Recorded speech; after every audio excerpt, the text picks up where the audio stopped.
Hey everybody, welcome to another episode of Just Make Art, conversation about making art and the artist's journey with myself, Ty Nathan Clark from Waco, Texas, and my buddy Nathan Turborg from Minneapolis, Minnesota. We're just two artists trying to navigate the art world just like you, and I am pretty pumped up about the artist we're going to talk about today. So somebody that's one of my heroes, it's going to be a good one. We're going to talk about a quote by the one and only Robert Rauschenberg. You know, one of these days we'll probably have a quote. It's going to be a recurring theme, like, hey, really excited to talk about this, but one of these days we'll have a quote. It's like, just not build it up at all. Like, I'm kind of so-so on talking about this one, but we'll give it our best shot. All right, so here's the quote we're going to discuss today. I usually work in a direction until I know how to do it, then I stop. At the time I am bored or understand, and I use those words interchangeably, another appetite has formed. A lot of people try to think up ideas. I'm not one. I'd rather accept the irresistible possibilities of what I can't ignore. So lots to unpack here. Why don't you give us our first pass? Yeah, and you know, that quote makes a lot of sense. If you're a Rauschenberg fan, if you followed his career, you know that he's definitely a guy whose appetite is constantly changing from one form, one medium to another, you know, from painting to sculpture to prints, photography, performance, dance, which a lot of people don't really know, his performance and dance stuff, that spanned over, 60 years, and he really jumped onto the scene during the ABX movement, but is kind of known as a neo-Dadaist, as a pop artist, worked in what a lot of people would call combines, which are like assemblage art, big collages, three-dimensional stuff. Black Mountain College in North Carolina, working under Joseph Albers, to collaborators with John Cage, the composer, to his dear friend, Cy Twombly. And then, of course, just the dialogue that he and Jasper Johns really shaped in their time together and their friendship is probably what most artists really recognize as that relationship with he and Jasper Johns, and the way that they really influenced each other in each other's studios and sharing studios and back and forth, and just that relationship of a true artist peer. Yeah. Right. That is so influential in all you do. You run the ideas by them. They critique your work. You're in this constant dialogue on how to grow and how to change and how to develop. And, both of those guys were in that realm of, I'm not going to be thinking up ideas. I'm just going to work. And when I can't ignore something, I'm just going to dive into it full force. Right. Yeah. Yeah, it's interesting. I think I definitely, in learning more about Rauschenberg, and I watched a couple of documentaries and gobbled up as many interviews on YouTube as I could find, but I definitely, I feel a kinship with his philosophy and just approach to the art making process, and almost everything that I've read or heard him say is like, oh yeah, and he speaks. You mentioned this when we were preparing, but he speaks so eloquently and poetically. It's there's so many just gems that we've got to mine. So we'll probably share a couple more of those as we go through here today. Yeah. But yeah, it's interesting. I mean, just in kind of breaking this one down, that there's so much just in this one quote, but I think, just going in kind of chronological order, I think that at the time I'm bored or understand, and using those two words interchangeably, that's something for me that like immediately just, yes, Yeah. that I get that, completely, like, understanding, is boring, or when you get to a certain point. Yep.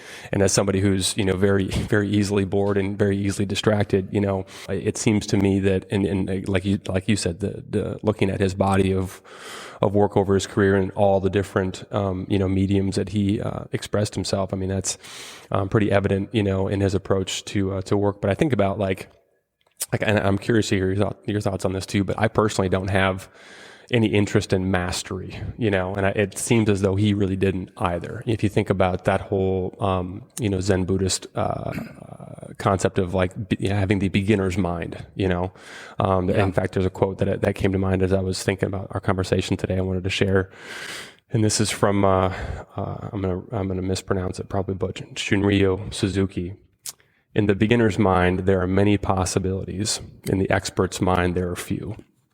I'm sure you've heard that before too, but you think about Rauschenberg, and he certainly seems to have had that beginner's mind approach, the whole way through. Meaning that, or my interpretation being, once he starts to understand something, he gets bored, isn't interested in pursuing, expert level at any one thing. It's on to the next. It's continuing to sort of foster that fresh eyes and beginner's mind approach to his process. Sometimes we create things out of necessity, right? And so it's like that beginner's mind is nothing's off limits, right? The person who leaves the beginner and starts to become more advanced kind of focuses more in on, like what you said, mastery. And, okay, I got to use the best oil paints now.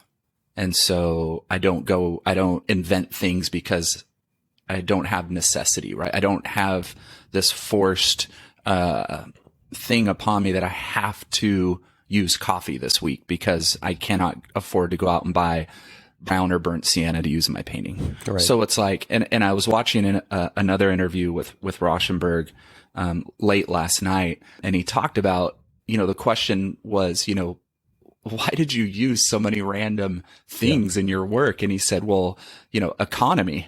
Yeah, is why I did it. I started doing these things because I didn't have the money. So I lost my car. He says in this interview with Leo Castelli, his art dealer and friend, he says, I lost my car.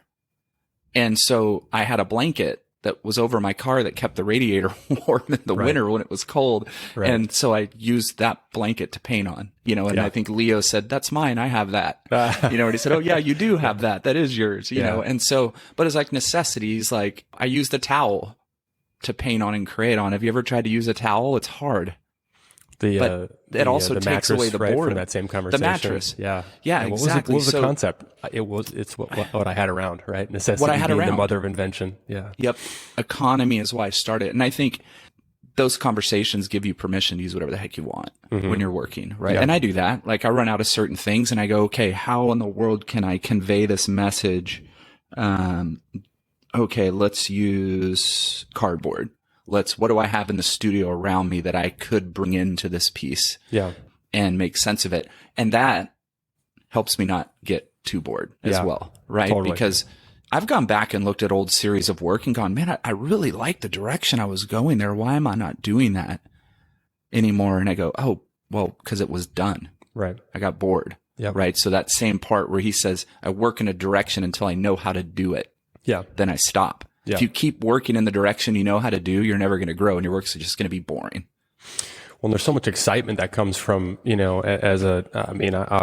love working with anything I can pretty much get my hands on. But there's so much excitement that comes from just a new material and not knowing how it's going to behave, right? Just being like, we'll see how this goes. We'll see what type of marks this makes and how, everything interacts. That was another quote of his I wanted to bring up. So perfect introduction to that. But, he said, I mostly work in trash. And this is from that same interview, by the way. We'll link it in the description, but fantastic interview that's on YouTube here. But I mostly work in trash.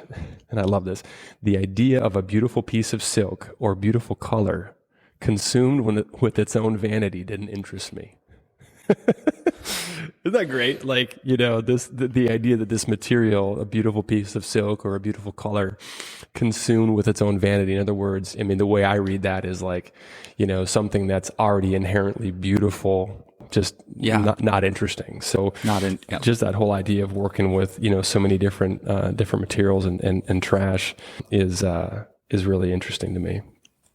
Well, and if you've been to a museum, especially in America, you've come across a Rauschenberg piece, whether you realize it or not, right? You've either come across a collage, large or small, or you've come across one of his combines, one of his assemblage pieces. And as you're saying that, I think about the quote where he says, painting relates to both art and life. Either can be made, but I act in the gap between the two. And that, when I see his work, I think that because some of my favorite pieces, they may have a ladder that's attached to the combine, or a chair, and then a towel, and then color and things. And it's almost as if he was in his room and he was looking around, or walked out the door to the trash can and saw this ladder. So it's like he's combining this gap of life, what exists, what's out there, what is tangible, but then kind of his life as he's piecing together, his philosophy behind his work and how he lives and how he interacts with the city, with things that are created and made, and how he kind of brings those two together. Yeah. And the more you watch Rauschenberg talk, he's a processor, right? He's not a fast talker, not a quick, he doesn't relay information right away. Right. There's plenty of moments in interviews where he disappears for a minute. Yeah. And you're like, it's a little awkward. Where's he going? Right. And sometimes the interviewer doesn't realize it and starts to talk. And then all of a sudden Rauschenberg comes in with a full force, like he catches his moment. And I think when I see his work, I feel that. Yeah. That there's this deep philosophy of processing each thing that he's doing, each piece that he puts on there is this slow, thought out process of that combination of life and art. Yeah. Yeah. It's interesting that you remind me of that, the interview, with Charlie Rose.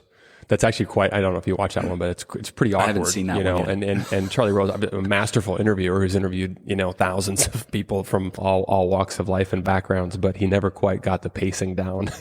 Because right as he was as Rauschenberg was about to sort of, bring it home or catch that next wave, as put it, like, Charlie Rose just trying to, pull out, kind of the next thing. But that definitely, I like that you said that. That definitely does speak to the sort of intentionality around, his ideas. And that's kind of the next part, as we kind of work through this chronologically, I guess, is just, I love that whole idea of appetite. And I wanted to talk about that a little bit. Like, another appetite has formed. So this is something where, as a recovering addict myself, and knowing, his struggles with alcohol and his struggles to get sober later in life, I think there's something about that appetite for more that whether you happen to have that particular background, or not, but I think that's something that a lot of artists share. We can call it, sort of that insatiable curiosity, of, I wonder, what if this, and I think that when you're open and when you're curious, which I think is probably one of the most common characteristics that, creatives of all types,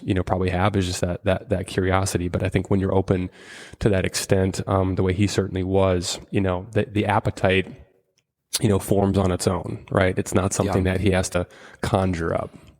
Yep.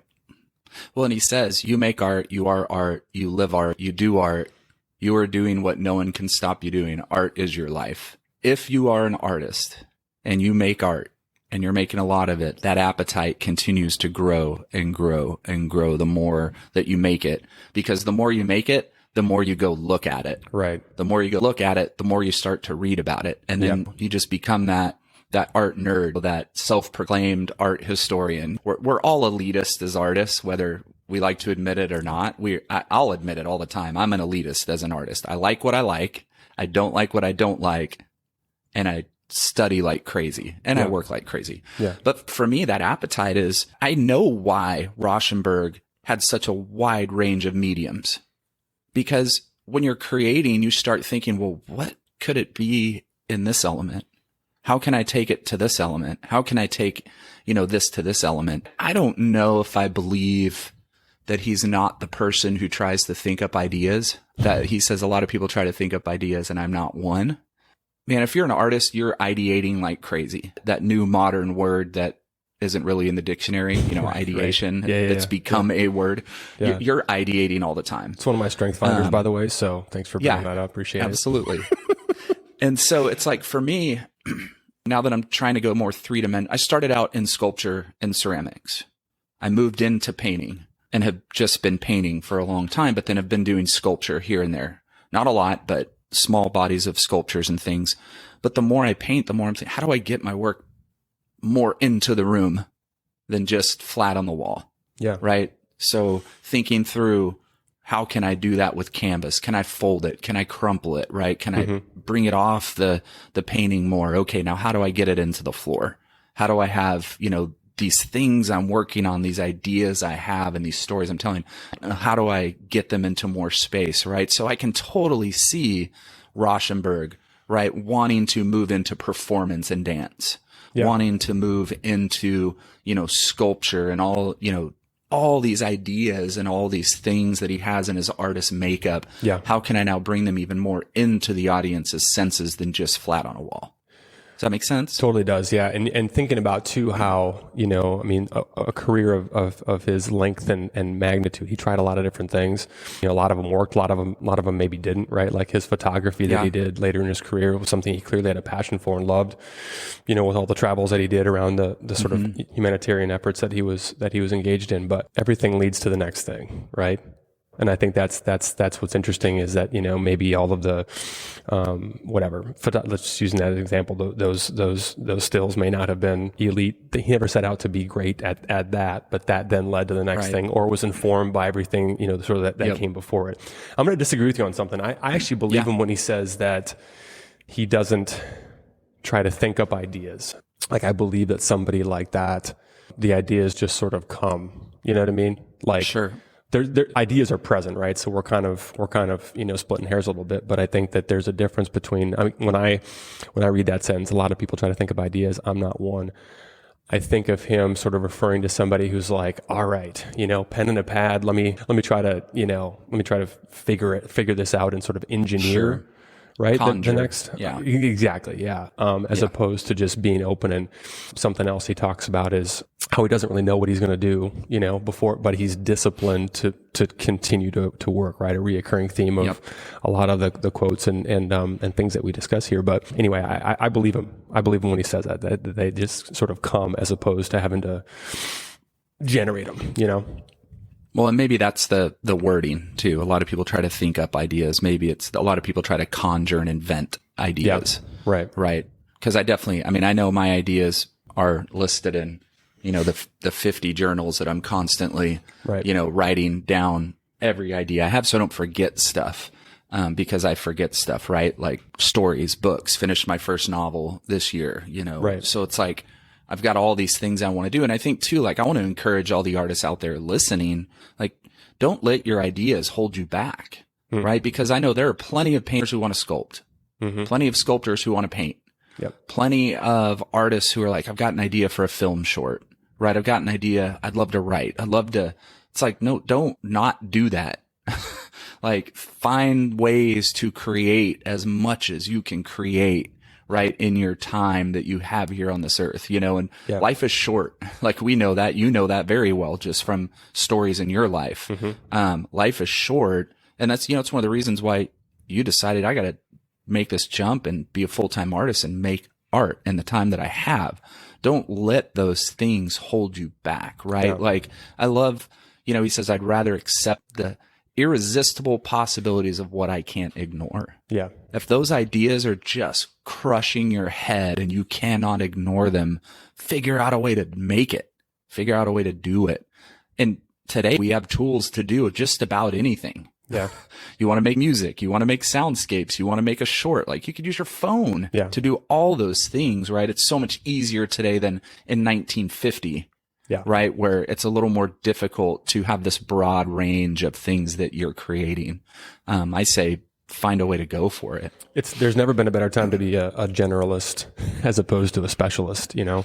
That's I don't know if we've talked about this before. It'd probably be a good quote to discuss at some point, but there's a really, really great book that I got a lot from as I was considering, transitioning. But it's a book called Range by David Epstein, I think is the name of the author. But anyway, the basic premise is that it's the generalist who has a taste or a broad range of experiences and backgrounds that can sort of find the intersection, and pick out some of those, novel uses for, concepts that make a ton of sense in other spaces. And so you think about, from a creative standpoint, from an artistic standpoint, it just kind of makes sense that the more things you try, even if you're not great at that thing, like I love videography, I love photography, I may or may not ever try to do anything, that I put out in the world apart from just, filming myself, making art and taking pictures, but that, like, just as an example, my understanding of my basic understanding of lighting, from a film or, photography standpoint, certainly informs the way that I, use light. Everything, one hand washes the other, everything leads to the next thing, and I think that, that's a really, that last part that you talked about, I'd rather accept the irresistible possibilities of what I can't ignore. I don't know for sure. I mean, the fact that he was, an addict and struggled with that's documented. I don't know for sure if he's also ADD or ADHD as I identify, but that's a very like ADD sort of thing to say, right? The irresistible possibilities, and that's, I mean, personally, again, like why I feel a kindred spirit to so many of his philosophies and ways of thinking is they are irresistible, it's really, and I think that's probably a characteristic. The more I've had a chance to get to know and learn about other artists, that seems to be another common thread that not everybody shares, but certainly just an excitement of the mundane, or the easily distractibility of, oh, I wonder about this, or I wonder about that he certainly had. There's a quote that's another one of his that I wanted to share, kind of along this same vein, but he said, "I really feel sorry for people who think things like soap dishes or mirrors or Coke bottles are ugly, because they're surrounded by things like that all day long, and it must make them miserable." And I think that's just fantastic. I know that quote as well. Yeah, it's great. It's like, it's like kind of back to that whole, idea of not necessarily wanting to work with materials that already had were already beautiful inherently, necessarily, or considered, to fill in or meet the standard definition of beauty, but that's just one of those things, that when you're willing to chase your curiosity and try different, I mean, that's one of the things, I shared this with you the other day, but how we got to know each other and originally meet with me, being in your mentorship program, that was one of the biggest things that attracted me. And I was like, I want to apply, I want to learn from this guy, because I looked at your body of work and I looked at the diversity of materials and mediums and different things that you had worked. And I said, okay, this is somebody who, can definitely, who I can learn a lot from, because I'm still figuring things out, but one thing I know for sure is that I'm never going to be, the artist that finds one thing and just, does that one does that one thing, indefinitely. No disrespect to people that have found their thing and mine that, indefinitely, but I know for sure that's not gonna, be me. So, anyway, I love hearing Rauschenberg talk about just the irresistible possibilities of what I can't ignore, because to me, that's a really empowering thing to realize, oh, okay, what was, back to the ADD thing, what was a limitation to me, certainly in other areas of life, is actually a tremendous strength that can be leveraged, especially in this creative space. Sure.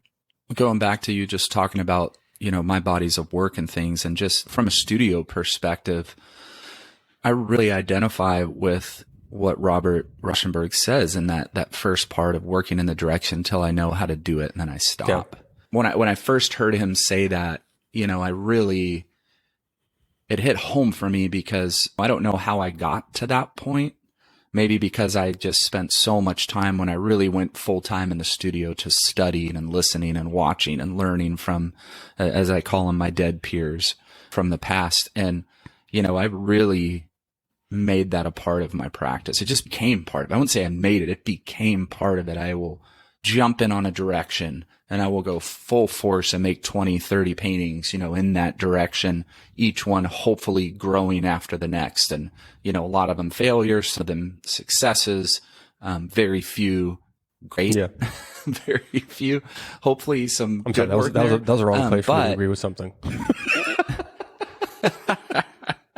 No, that's perfect. That's the support we need from our artist peers. But all of a sudden I get to this point where, like Bobby says, he's bored or understands it. I either go, you know what, time for the next thing. I'm over this. Or, oh my gosh, I understand where I'm going and I'm not there yet. So it's got to switch. It's got to change and now develop this way, even though it didn't work that way. And so it's like, understanding, using those interchangeably, right? Bored doesn't mean it's not working. Right. You know what I mean? Bored means I've used up all that I have to give within this, and it's taking me to this place now. And now I'm able to go with this place and keep rolling. So you kind of mentioned it, but I think it'd be valuable for you to talk a little bit more about how does one keep oneself from feeling like they have to stay in a certain, lane, right? Because maybe it comes more naturally to some, than others, but there is sort of a certain, there are some external pressures to figure out your thing and then just do that thing, right? For most of us, this is the most exciting time to be an artist, in that emerging or beginning stages, because you don't have those pressures. You have your own personal unneeded pressures of performing for Instagram or performing for, social media, or what you think is, watching you in the invisible shadows in your studio or wherever you work. If you find success in the art world, and by success, I don't mean being rich. I mean by having work that is being seen and shown in galleries and things like that, and selling here and there, there's going to be a pressure that's going to settle in to perform or to continue to create that thing which is selling, right? You sell 3 paintings that have similar feels. A lot of artists get then stuck in the trap. And I'm not saying that this is wrong. If an artist decides, I'm going to continue to do this because I can make money, because gosh, we're in this because we love it, but we also need to make money doing it. We can't just, flail at the wind and not make any money with our work. So, there is that pressure that will come of, I need to continue to create this to sell work. And you can fall in a major trap of just doing that and then getting stuck there and not leaving it. And I have plenty of artist friends who get to that point and are very unhappy with life and studio time, because they're performing and they're having to create what's selling rather than creating their new ideas and the new experiments and really growing beyond where they were. Right. And a lot of them get bored with it. I mean, imagine, the times when you're working on something and you're bored. Imagine if that was your 9 to 5 every day, right? For a year, creating work that you're bored with. We've lost so many artists to suicide in the past because that becomes a debilitating mental pressure on top of the things that we experience as artists as well in our solitude. So be really careful.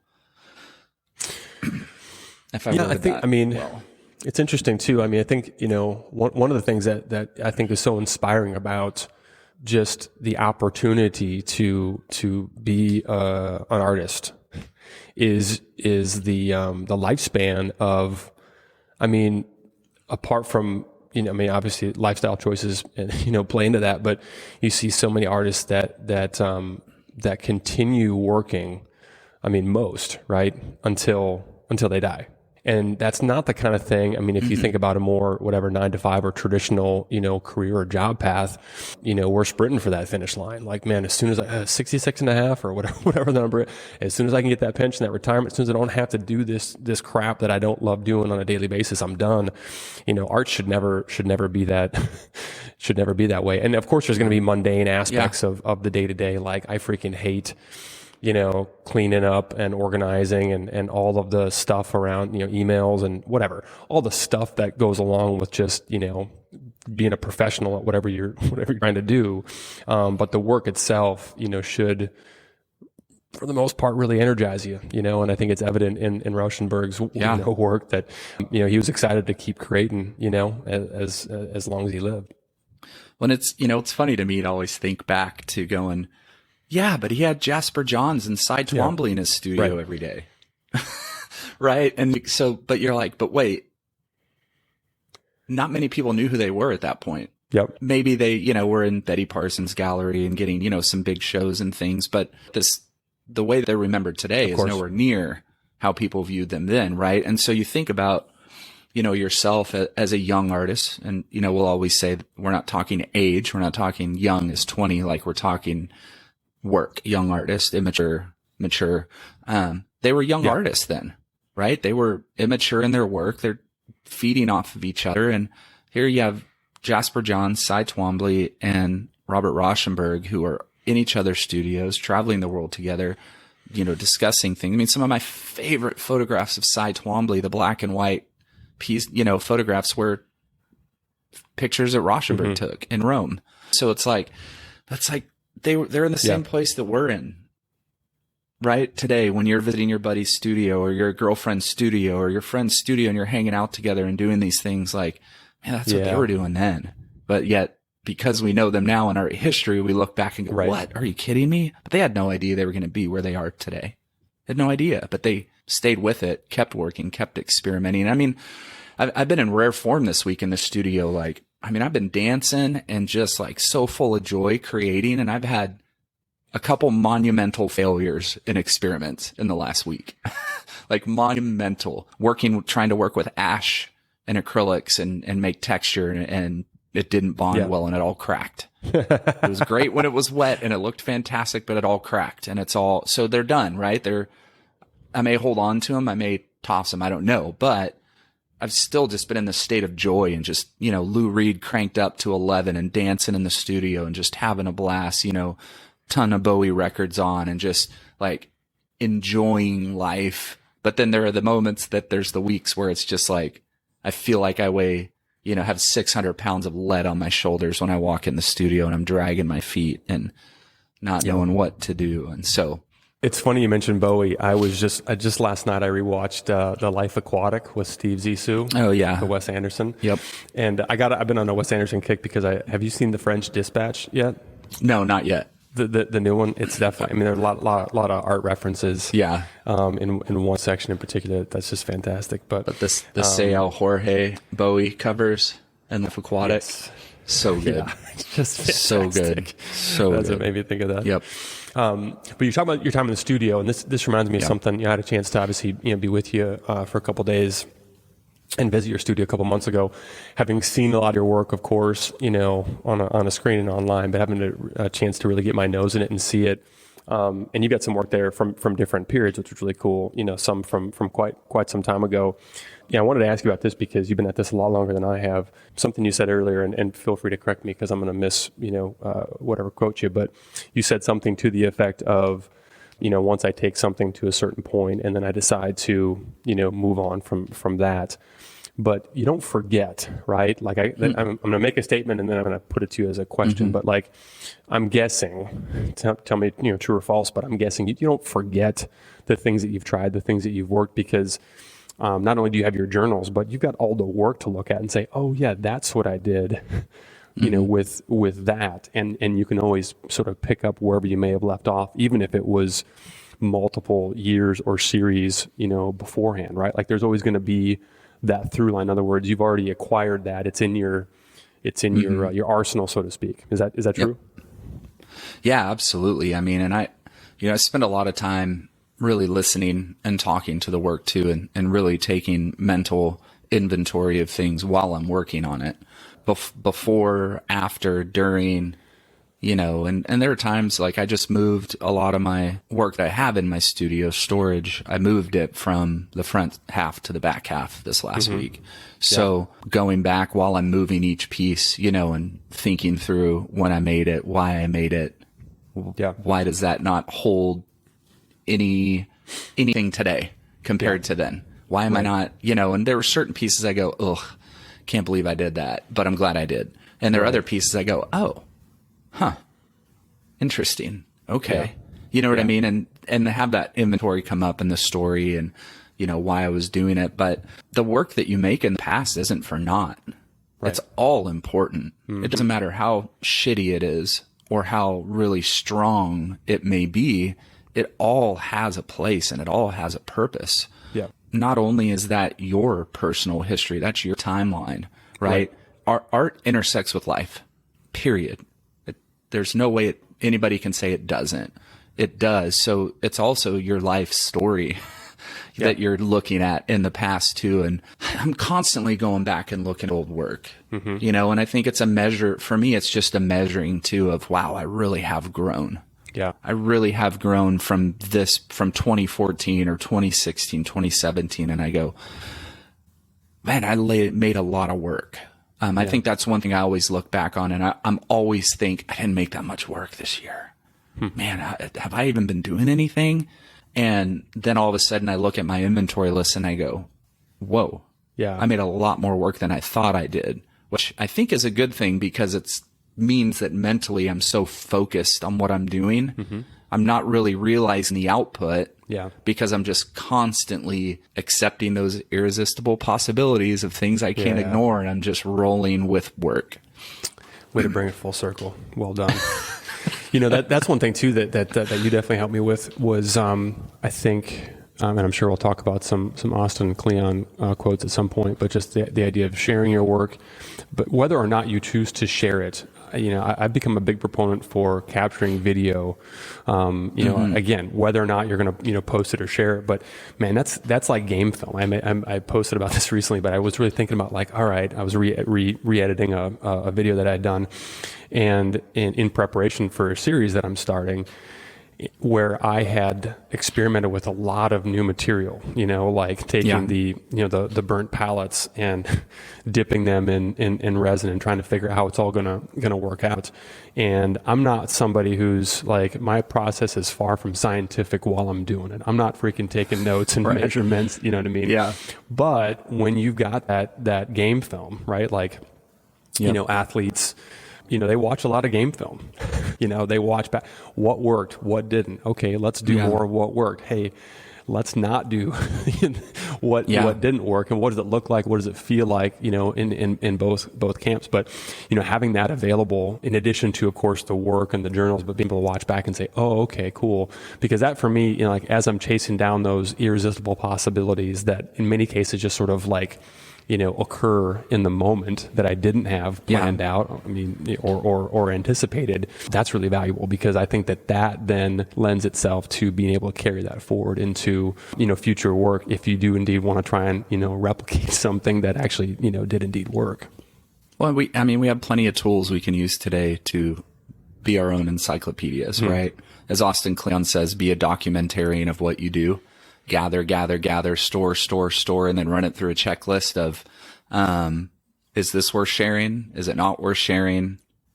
Could it be worth sharing? Really, I film for a lot of reasons. I'm kind of I don't know how to word it, an idiot dreamer, I guess.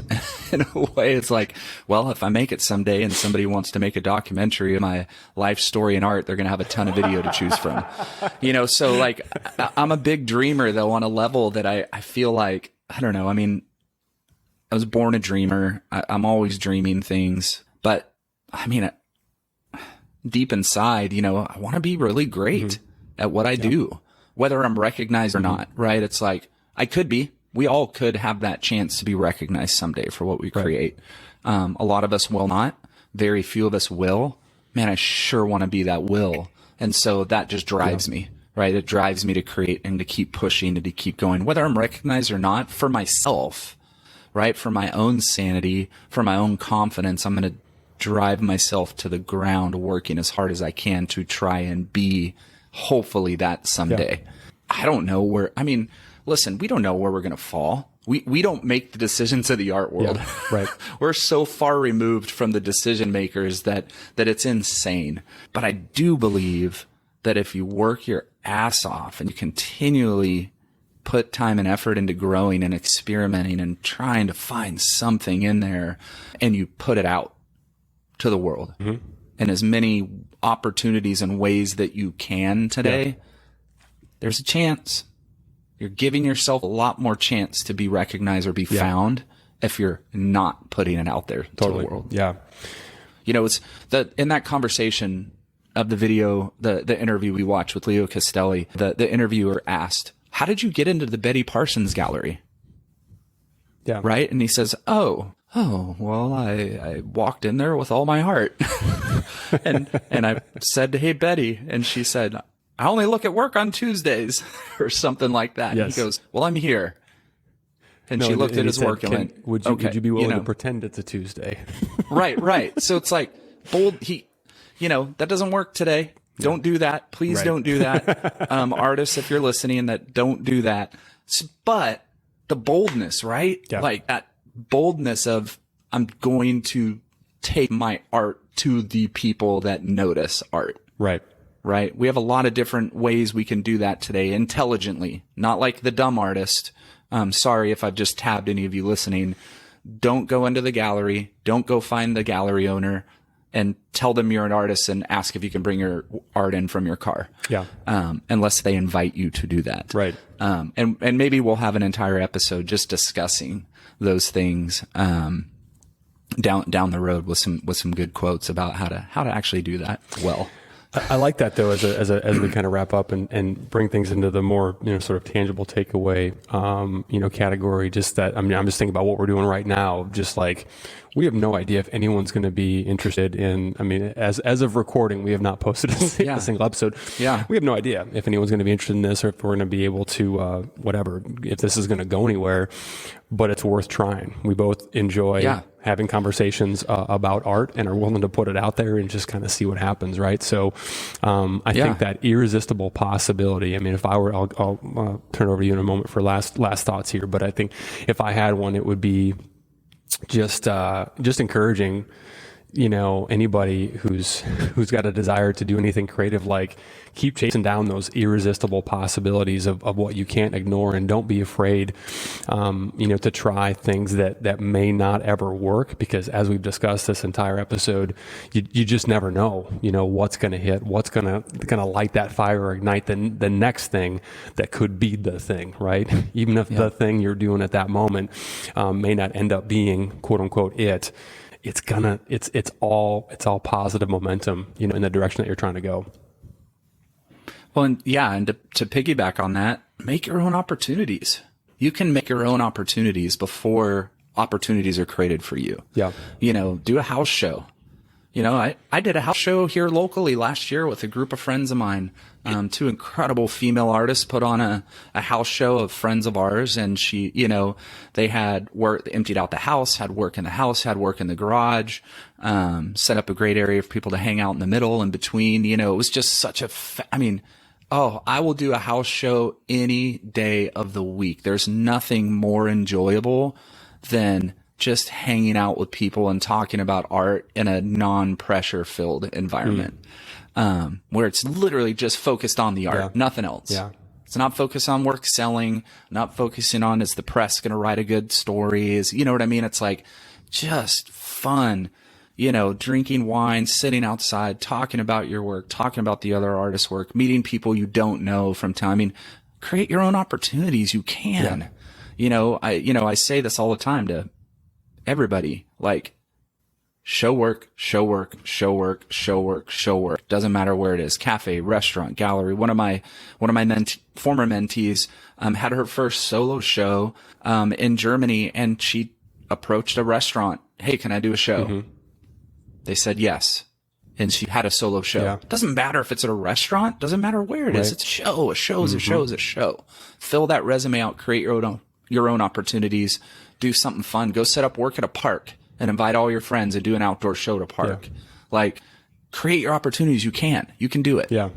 Yeah. And then back to what we said before too, right? There's never been a better time. There's never been fewer, sticking points or gatekeepers to, we didn't have to ask anybody's permission to start making a podcast. We don't, have no idea if anyone's going to be interested in listening to it or watching it, but nothing prevented us from trying, and starting it, and just, you and I do this. Yeah. We do this on a regular basis anyways, on the phone. Right. So it's or by text message, Hey, did you see this quote? Hey, have you watched this interview? So why not just talk about it and see if anybody else is interested? That's it. That's awesome. I think that wraps it up for me, unless you have anything else you want to close out with. Nope. Go make some art. Love it. See y'all next time.